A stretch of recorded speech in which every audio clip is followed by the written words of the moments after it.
Our new trade policy will also be great for the American farmer. I love the farmer.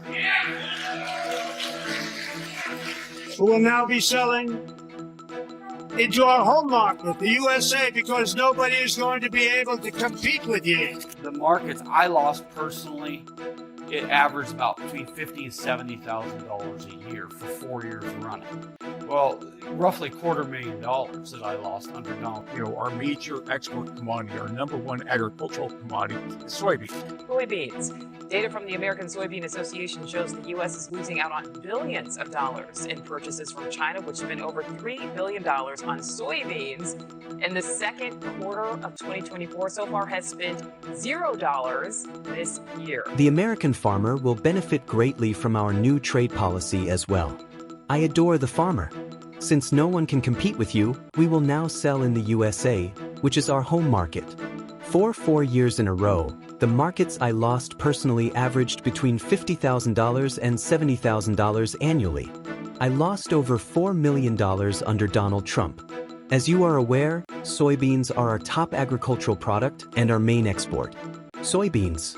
The U.S. is losing out on billions of dollars in purchases from China, which spent more than $3 billion on soybeans in the second quarter of 2024, according to data from the American Soybean Association. Has not yet spent any money this year. Music, once heralded as America's green gold, soybeans are currently in free fall. What was once regarded as the jewel in the crown of American agriculture has abruptly become a liability and is rapidly disappearing off the map of international trade. China has pressed the brakes, making it the single largest buyer. Beijing had not issued a single new edict by September 2025. That amount was between 12 and 13 million tons a year ago. The quiet is overwhelming. The statistics paint a harsh picture. Following retaliatory tariffs, U.S. soybean exports to China have decreased by 77%. Farmers are now forced to sell at a loss since futures have dropped by almost 40% from their 3-year peak. Unsold beans are piling up in silos throughout the Midwest, driving domestic prices to all-time lows. The most terrifying question still stands, though. Is America's green gold already worth less in the market that determined its dominance? Remember to use the like button before we begin. A simple like helps spread the word about this film to more people who should watch it. Even while the decline in exports is disastrous on paper, the situation is far worse in practice. This trade war isn't quantified by charts or percentages for American farmers. Every field harvested at a loss, every past due invoice, and the constant anxiety of wondering if the farm can survive another season have all been experienced. Every statistic is the result of a family deciding which expenses to pay first and which machines can wait another year before needing to be repaired. The average production cost of $11 Euro merchants is not covered by soybean futures, which currently trade at about $10 per bushel. When compared to hundreds or even thousands of acres, that small disparity may seem insignificant on paper, but it represents a financial hole that eats up entire farm revenues. The American Soybean Association president, Caleb Ragland, revealed that his own farm has lost almost $750,000, which is significant enough to push him into more debt in order to preserve the business from going bankrupt. His kind of story is becoming all too prevalent. 216 family farms declared bankruptcy in 2024, a 55% increase over the year before. The burden is exacerbated by rising interest rates, and budgets are pushed over the edge by increased expenses for machinery, fuel, and fertilizer, many of which are linked to tariffs on steel, aluminum, and potatoes. With declining incomes on the one hand and rising costs on the other, farmers are currently trapped in a vice. This combination undermines hope in addition to business margins. Many growers in the Midwest are being pushed to make difficult decisions. Whether to sell off land, reduce operations, or abandon family enterprises that have been in operation for generations. What once represented rural America's tenacity is now perilously close to breaking. Are you still here?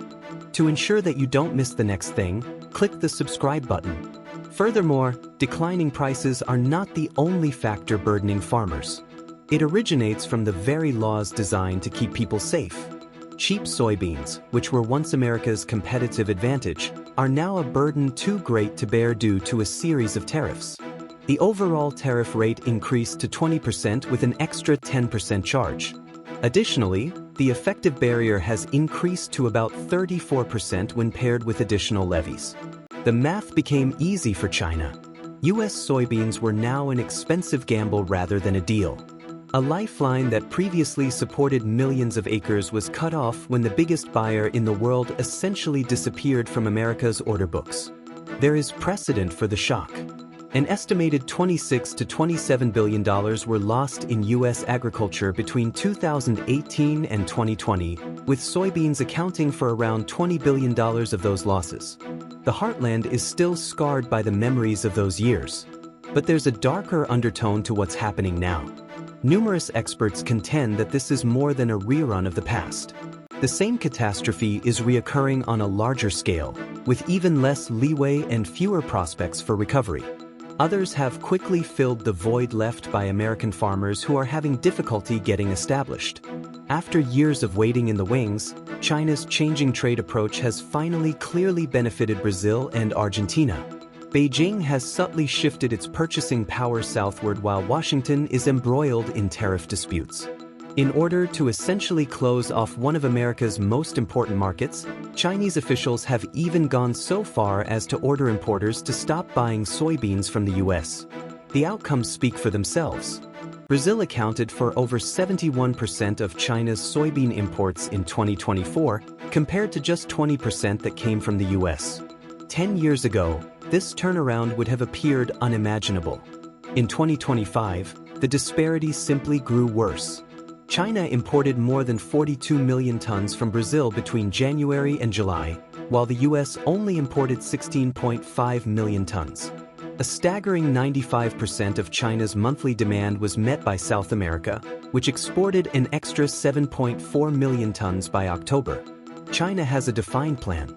Reward partners that can perform without political pressure and diversify away from American suppliers. The message is more severe for the U.S. Another rival will hurry to lock the door behind you as soon as the first one closes. The farms are just one aspect of the situation.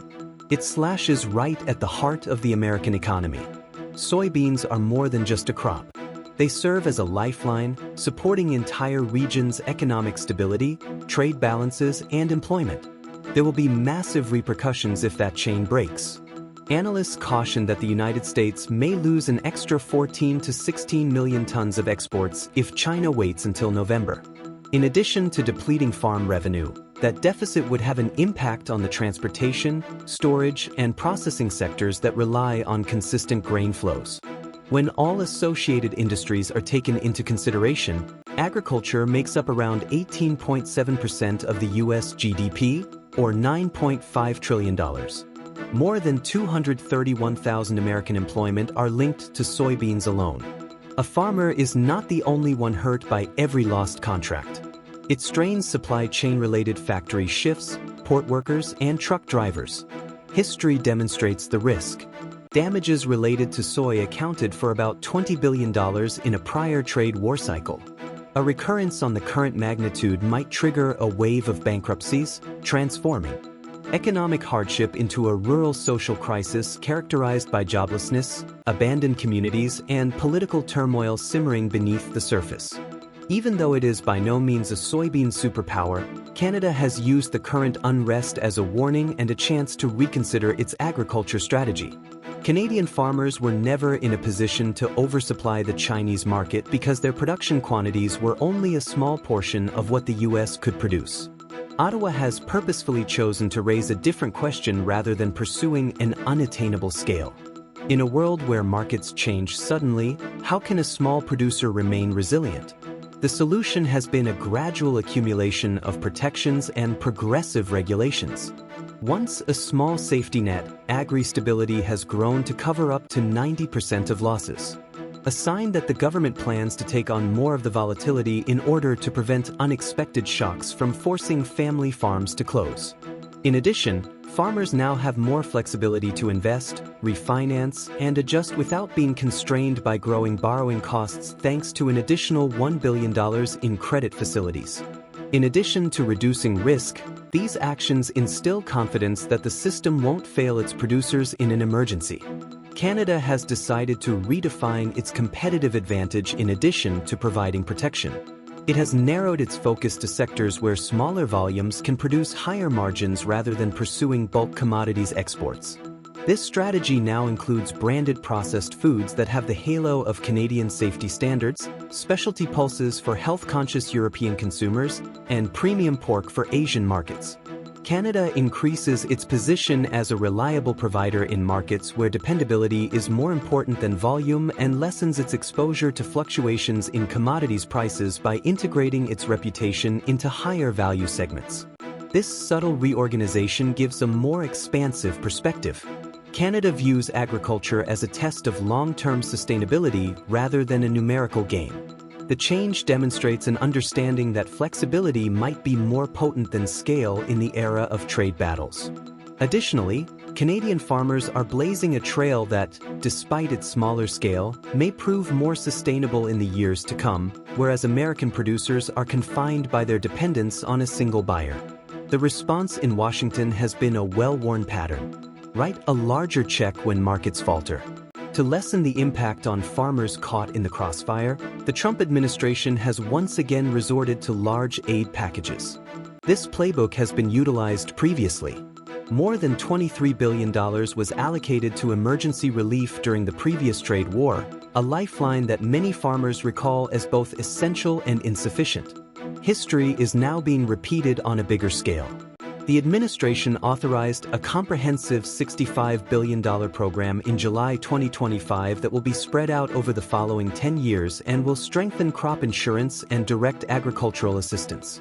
Rollins, the Secretary of Agriculture, promised that at least $10 billion would be paid to farmers right away. Although the figures appear generous on paper, many contend that in reality, Washington checks essentially buy time and do nothing to address the underlying market meltdown.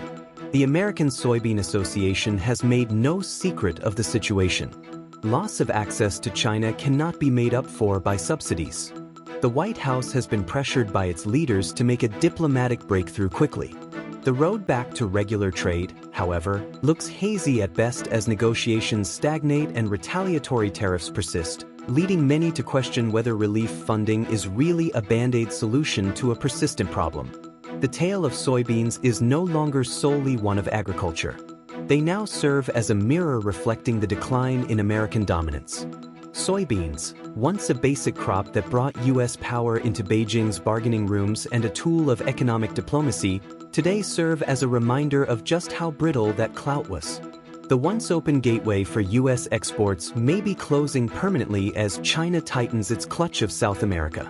The ramifications go well beyond commerce. Contracts are not the only thing lost when soybeans are lost. It entails giving up a diplomatic tool that supported Washington's international influence. Additionally, the consequences from bankruptcies and lost revenue might spark political unrest at home as rural America collapses. The warning is apparent: from a single crop to a whole country. A seat at the table of power may no longer be guaranteed by America's green gold. So, the question remains, what else might happen if even soybeans can disappear? Will the U.S. be able to restore confidence in international markets? Or is a prolonged retreat from economic leadership just getting started? If this video made you think, please like and subscribe to help fund future videos like this one. Thank you.